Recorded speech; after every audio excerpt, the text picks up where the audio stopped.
ભુજમાંથી પશ્ચિમે કચ્છ એસઓજીએ 41 લાખના કોકાઈન સાથે 2 યુવકોની ધરપકડ કરી. પંજાબનો યુવાન છે તે ભુજની જાણીતી હોટલના સંચાલકનો પુત્ર હોવાનું માનવામાં આવી રહ્યું છે.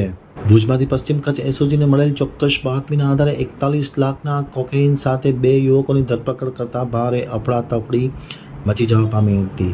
આઈજીપી ચિરાગ કોરડિયા અને પોલીસ વડા વિકાસ સુંઢાના સીધા માર્ગદર્શન હેઠળ એસઓજીએ આ ઓપરેશન પરિપૂર્ણ કર્યું હતું. ભુજના ખોડકી નજીક ઓક્સવેડમાં રહેતા મયુર રસિકલાલ સોની અને પંજાબના ગુરુદીપ સિંઘની ધરપકડ કરવામાં આવી છે. 41 ગ્રામ કોકેન સાથે 2 ગ્રામ અફીણ પણ જપ્ત કરવામાં આવ્યો છે.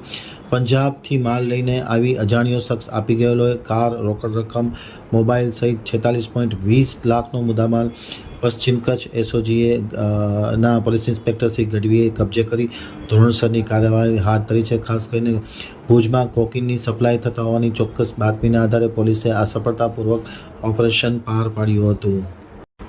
પંજાબી યુવકની એસઓજીએ ધરપકડ કરી છે. તેમાં એવી માહિતી મળી છે કે ભુજની જાણીતી હોટલના સંચાલકનો તે પુત્ર હોવાનું કહેવામાં આવી રહ્યું છે.